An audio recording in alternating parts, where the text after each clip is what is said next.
रितेश, तुम स्कूल जाओगे या नहीं? मां की आवाज सुनकर रितेश ने गुस्से में कहा, नहीं, मैं स्कूल नहीं जाऊंगा। शारदा जी को बहुत गुस्सा आया, लेकिन अपने गुस्से को कंट्रोल करके उन्होंने कहा, बेटा, स्कूल नहीं जाओगे तो बड़े होकर क्या बनोगे? क्या मेरी तरह मेहनत मजदूरी करोगे? हाँ माँ, मैं अभी से काम करना चाहता हूँ। आपको काम करता देख मुझे बहुत दुख होता है। रितेश की आंखें नम थीं। ये सुनकर शारदा जी की भी आंखें नम हो चली थीं।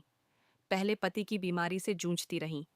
कभी किसी अस्पताल में दिखाया, कभी किसी में, बाद में पता लगा कि दोनों किडनी फेल हो चुकी है। 1 साल पहले वे चल बसे। तब से घरों में काम करके किसी तरह अपने 8 साल के बेटे को पढ़ाना चाहती थीं। शारदा जी ने रितेश को समझाते हुए कहा, बेटा, मेरी चिंता छोड़ दे, मैं सब कर लूंगी। बस तू किसी तरह अपनी पढ़ाई पूरी कर ले, फिर हमारे पहले जैसे दिन आ जाएंगे। तुझे याद है तेरे पापा कितनी अच्छे से हमें रखते थे? उनके बीमार पड़ते ही सब कुछ बिक गया। अब तो बस ये मकान ही बाकी है। इसे बचाए रखना है तो मुझे तो काम करना ही पड़ेगा, नहीं तो हम सड़क पर आ जाएंगे। रितेश बोला, माँ, इस समय हमें पैसों की जरूरत है। पापा की बीमारी में जो कर्ज लिया था वो कैसे चुकेगा? जब कर्जदार आकर तुम्हें गालियां सुनाते हैं तो मुझसे बर्दाश्त नहीं होता। शारदा जी बोली, बेटा, सब धीरे धीरे चुक जाएगा। मैं तेरी जिंदगी बर्बाद नहीं कर सकती। तू मेरी बात मान, पढ़ना मत छोड़। रितेश उनकी बात को नजरअंदाज करते हुए बोला, माँ, आपको पता है कितनी फीस है मेरे स्कूल की? पापा ने इतने बड़े स्कूल में दाखिला करा दिया। वहाँ की फीस में आपकी आधे महीने की कमाई चली जाती है। कर्ज कैसे उतरेगा? शारदा जी भी मन ही मन यह बात समझती थीं।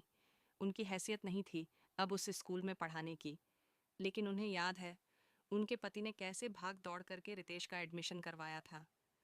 उनका सपना था कि रितेश पढ़ लिख कर बड़ा आदमी बन जाए, जब तक राजेश जी जिंदा थे। शारदा जी को कभी किसी बात की कमी नहीं होने दी। घर में हमेशा पार्टियां होती रहती थीं।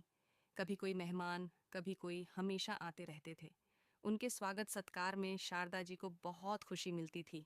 ऐसा लगता था जैसे वो एक बड़े से परिवार के साथ रहती हैं। सब लोग उनका हालचाल पूछते।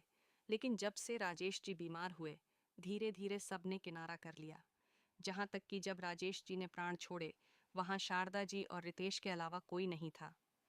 एम्बुलेंस घर आई तब कुछ पड़ोसियों ने मदद की और उनका अंतिम संस्कार किया।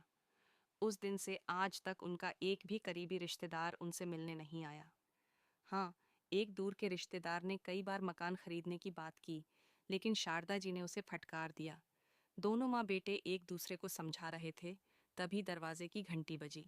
शारदा जी ने गेट खोला तो सामने एक बुजुर्ग व्यक्ति खड़े थे। तुम ही राजेश की पत्नी हो? उन्होंने भारी सी आवाज में पूछा। शारदा जी को कुछ समझ नहीं आया तो उन्होंने कहा, जी मैं ही हूँ, लेकिन आप कौन हैं और इन्हें कैसे जानते हैं?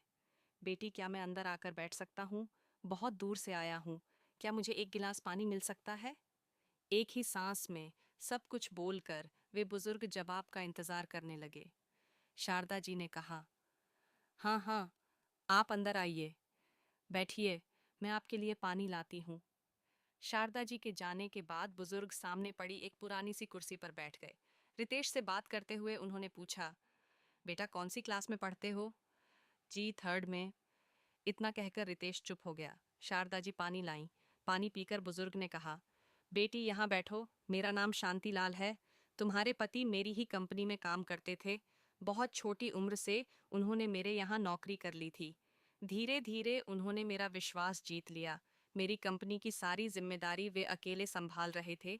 इसी बीच मेरी तबीयत खराब रहने लगी। फिर मेरे बेटे ने कंपनी संभाल ली। मैंने अपने बेटे से कहा था, बेटा, राजेश जी को कभी कोई परेशानी नहीं आने देना। मैंने कंपनी आना छोड़ दिया। अपना इलाज कराने के लिए मैं विदेश चला गया। अभी 1 सप्ताह पहले ही वापस आया हूँ तो पता चला राजेश जी नहीं रहे। मुझे बहुत अफसोस है। जिस आदमी ने मेरी बीमारी में भी मेरी कंपनी को डूबने नहीं दिया, उसके अंतिम समय में मैं उसका साथ न दे सका। मेरे बेटे ने केवल 1 महीने की सैलरी देकर आप लोगों को अपने हाल पर छोड़ दिया। काश मैं यहाँ होता तो उनका ढंग से इलाज करा पाता। ये कहते कहते वे रुक गए और कुछ देर के लिए खामोश हो गए। शारदा जी ने कहा, जी सेठ जी, वो आपके बारे में बहुत बात करते थे। माफ़ कीजिएगा, मैंने आपको पहचाना नहीं। वैसे भी होनी को कौन टाल सकता है? उनकी दोनों किडनी फेल हो गई थीं। डॉक्टरों ने जवाब दे दिया था। शांतिलाल जी ने शारदा जी की ओर देखा और कहा, नहीं बेटी, मैं राजेश का गुनहगार हूँ। मैं होता तो उनका अच्छे से इलाज करवाता। खैर, अब जो हो गया उसे तो नहीं बदला जा सकता। अब तुम चिंता मत करो। राजेश की सैलरी जब तक तुम्हारा बेटा 18 साल का नहीं हो जाता तुम्हें मिलती रहेगी। कल मैं रहूं या ना रहूं, सैलरी तुम्हारे खाते में आती रहेगी। अपने बेटे को खूब पढ़ाओ। राजेश के सारे काम तुम पूरे करो। यह सुनकर शारदा जी रोने लगीं। रितेश की आंखों से भी आंसू बह रहे थे। शारदा जी ने कहा, सेठ जी, आपकी बहुत मेहरबानी। भला कौन ये सब करता है? मरते समय भी उन्होंने कहा था, काश सेठ जी होते तो मेरा ध्यान रखते। लेकिन उन्हें क्या पता था, उनके सेठ जी उनके जाने के बाद भी उनका ख्याल रख रहे हैं। शांतिलाल जी बिना कुछ बोले चल दिए। जाते जाते उन्होंने कहा, बेटा पढ़ लिख कर अपने पिता जैसा बनना, जिनकी कमी हम आज भी महसूस करते हैं।